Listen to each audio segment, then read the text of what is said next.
Hello and welcome along to another of my image review sessions. This one is in mid-November 2022. I was going to start by saying actually I've not had time to process hardly any pictures this week, but actually there's 37 images here.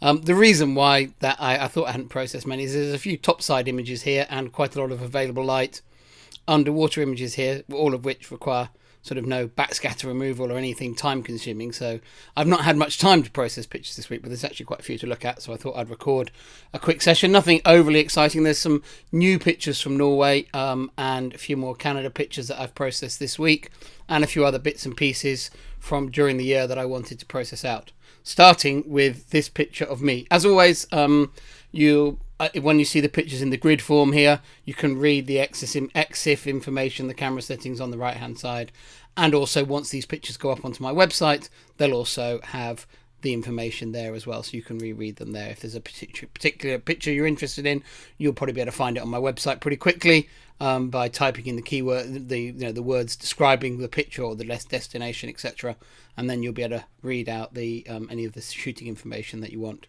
Right, so the first picture, I shudder to show you a picture of me full screen. There we are. It's just a selfie picture of me taken while snorkeling in the UK. You need these pictures from time to time, so it was an opportunity just to grab a quick shot of me. Nothing very interesting here. To do a shot like this, you generally sort of do some shots up towards the sun, make sure the exposure is right. And often I do these shots just by holding my hand in front of the sun, check the exposure's right, and then recompose, obviously with the subject, in this case myself, but it could be a wildlife subject, in front of the sun and get the right exposure. I don't like to underexpose the sun too much. I wanted a nice bright water here to show off the silhouette of the subject, the outline of the subject. I didn't want myself blending with the subject, so here I shot relatively high ISO to get that right. A couple of topside pictures this year. We had some otters living in the river near us, and we were able to go and see them regularly. And they're just a couple of pictures of that. You don't see otters very regularly in the UK, so it was nice to get the chance to take pictures of them. I never did any serious photography of them. All these were taken when we went with the family just to look at them, and just took pictures with the dog on the lead in one hand and the camera in the other. But nice to have some otter pictures, and I thought I should process them out. And this is a purple swamp hen photographed in Sardinia, which also is this bird is not common in Europe, and so I just wanted to process a picture of this out. It's quite an iconic bird of Sardinia, and occasionally I write diving articles about Sardinia, so I thought this might be quite useful for that, but they're nothing really exciting. And these are just some starlings from commemoration in Sardinia, again taken with a long exposure to create the blurs. And I quite like this one because it had a mix between sharp and blurred birds just because of the way they were moving. So I thought it was quite an interesting picture, but nothing too exciting. This is the fish that strikes fear into the hearts of divers. It's a Titan triggerfish, but this one here is at a cleaning station. Not an amazing shot, but I like the fact that there's both the cleaning shrimp and a cleaner wrasse working this beast of the reef as he comes in for a clean. Peter Rowlands always refers to these. He says, never trust a fish with its teeth on the outside. Those who've not had encounters with Titan triggerfish will wonder what we're worried about, but I can assure you this is the fish that divers around the world are far more scared of than any other. They're very aggressive. To explain why, they're very aggressive in defending their nests. They tend to have very short incubation times, so they tend to spawn in the early morning, and then the males very voraciously guard their nest. And the males have a more pointed nose than the females. The females have a slightly more sort of, I guess you might call it a Roman nose, a kind of more of a sort of a rugby ball shaped end, whereas the males are quite pointed in terms of their face. This is another Red Sea shot of a school of unicorn fish. I always enjoy shooting the unicorn fish. They're not a particularly cooperative subject, so they're a great challenge. And I thought I'd just process that one out. I must have bumped into it when looking for something else. And then I'm heading to Raja Ampat in just over a week's time. So I just processed out a couple of additional Raja Ampat pictures just to freshen up some of the talks and things. It's quite nice to include some pictures that no one will have ever seen before in the slideshows. So this is a split level at Sonderek jetty. Very, very nice dive. Lots and lots of different ways you can do this dive. And on a sunny day, it's a very photogenic site. Loads of sweet lips there. Often get, it's got very nice reef environment. You get bump heads there in the morning. The jetty itself is very photogenic. It's a really, really good site all round. This is just the split level of it. I'd never bothered to process. It's not the most exciting split level, but I thought it was a useful picture to have. Photo of the liveaboard from this trip. This is Indo-Siren, part of the master fleet, with the sails up, which all the liveaboards do there for show. All the sails there clearly catching no wind at all. There was no wind on this day at all, as you can see from the sea state, but also the boat's not even lined up to even catch the merest amount of wind, as the sails sit limply on there. I'm sure all sailors looking at this picture would be very unhappy with life. Right, moving on to some proper underwater pictures from mixing things up. This next one is of a coral grouper and some nice chromis against an island. This is sort of very typical of a Missoul dive, which is why I wanted to process it. And this one I actually processed specifically to use in the talks, to talk about even when you don't have anything extraordinary in these shallow silhouetted environments that you get, particularly on the morning dives in and around the little islets in Missoul. Just the drama of this lighting of these silhouetted islands, looking for areas in the shade of the sun, just on the edge of the sun. You get very interesting light and conditions for photography.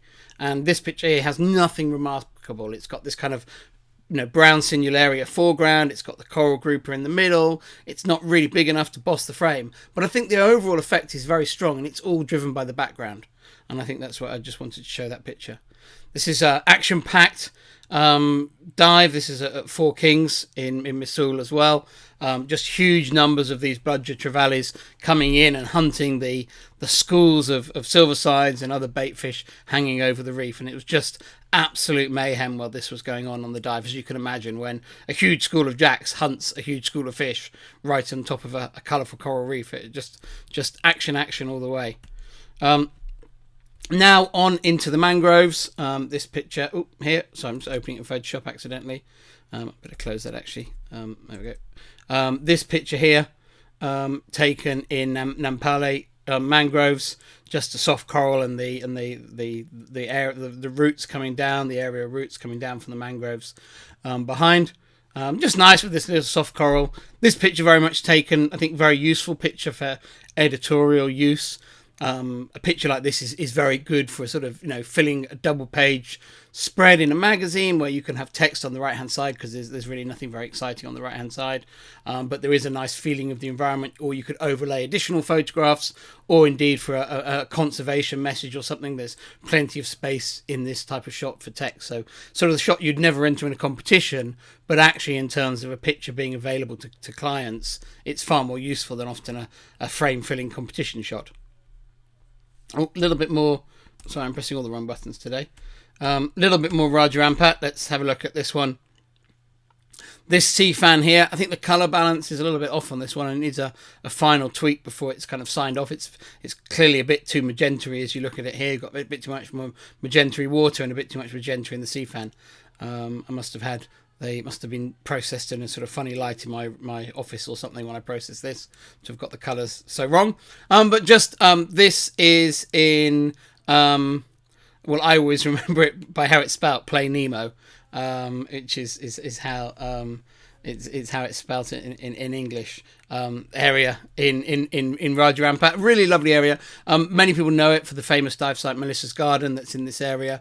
But this island here, I really like this shallow cave. It's a great background. You can shoot it from both sides, although the current does rip through this cave, so you need to catch it in the right current conditions.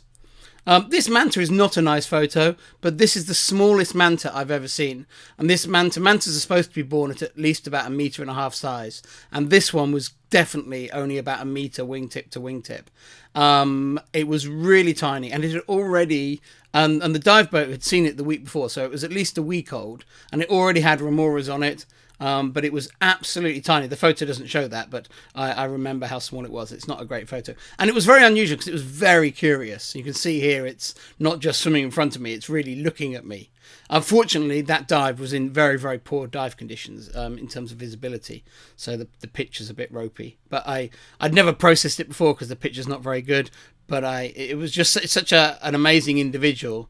And obviously I had the chance to name this one as well in the database, because obviously it was being only about a week old and so tiny. So it's quite nice. I'm hoping by processing it will be cited again in the future, and maybe I'll be able to see pictures of it when it's all grown up that other people take in the future.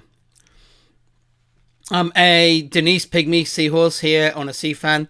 Just a very, it's not, I wouldn't say this is a classic composition, but a different type of shot. And I just felt, we'll talk about pygmies a lot during the workshop, and it was just nice to have some different images of them so that people are not all chasing exactly the same type of pictures to give people a bit of inspiration during the workshop. And some whip corals here, growing up below an overhang. I have lots of pictures of different subjects are beneath this overhang actually, and these weren't my favourite subjects. And but this is taken in Mosul on one of the morning dives there.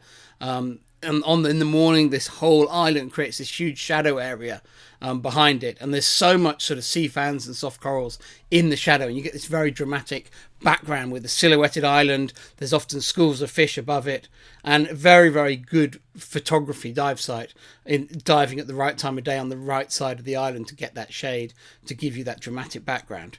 And it's just a really nice example to show people, and when you've got a background like this, you can shoot multiple subjects in front of it. Right, heading from tropical Indonesia to the other end of the world. This is up in the Arctic, and these next few pictures are all from Norway. Pictures in alphabetical order, so they're from Norway, and the recent trip up there shooting whales and or particularly the orca aggregation up there. I didn't have the best of luck in terms of my encounters during that trip, but I'm pleased to say that a lot of my group did get the luck that deserted me. So very happy that it was a very successful workshop, but I don't have anything too amazing. We had some incredible northern lights while we were up there, and particularly this, which was actually caused by a tear in the Earth's magnetic field that allowed this particularly strong pink northern lights to come through, so bright that it was actually brighter than the street lights of the town.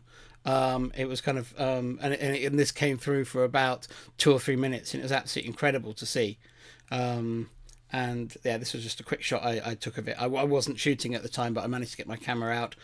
I rested it on the ground and pressed the shutter to capture this amazing event. And just some more northern light shots from up there. And then just some pictures, just a few pictures I processed out of orcas. This is just a nice big pod on the surface during the day. During the day, it's short days there, so it's kind of sunset or sunrise all day. Sunrise kind of blends into sunset. It's just a diver shot with an orca. I like this guy. It's a bit noisy, but he actually was. I remember because this is taken with the fisheye lens, so he was much closer than he looks in this picture. But he was really looking up at me during this pass, and I remember that very, very clearly. This big male swimming through. Another big male. This one had been splashing on the surface, having fun with his tail, cruising through. These guys with some swimming away from the sunlight, a little bit further away than I'd like, but I like the sunlight in this one. Some of the fishing and both the orcas and the humpback whales up there really attracted to the fishing boats, hoping to get a chance for some free food, as sort of herring escape or fall out of the nets and that sort of thing. Just a little bit more topside, another orca at the surface, a family with some ice behind that and some frozen hills behind. Another it's the same, I think probably the same pod actually. It looks like the same hill, or certainly a very similar one. These are some shots from previous visit up there, which I'd never processed before, but I like this one. It shows the group on the dive boat watching the orcas cruising past, which I think tells a nice part of the story. And that's it for Norway, and now we're back into a few more, even more pictures that I've processed from Canada. So I think pretty much the last few are from there. Just some of the big plumoses and a diver shot. I realised when I was doing the article for Alert Diver, which I'd submitted in the previous video, that I didn't really have many people pictures, so I had a scout through to try and find some people pictures, and this was one of the few that we found. This was actually on an exploratory dive site, a place they don't normally do. It's basically the opposite side to Lucan Shoot, if you've ever dived up around Browning Pass and God's Pocket. Really, one of my favourite critters up there is the juvenile wolf eels. They just have such incredible colours on them. I can't resist processing a few more shots of them. This guy's got a bit of attitude to him. Just a detailed shot of the pattern on a painted greenling. I think the colour patterns on them are just fantastic, and I like the subtle, the texture in this shot as well. It's got strong colours, but also a lovely texture from the scales. Another shot of my buddy, juvenile wolf eel. This one just really nice reds and yellows behind him, a sort of full colour shot. Sort of picture that works nicely small as well because of that hit of colour that you get from the frame.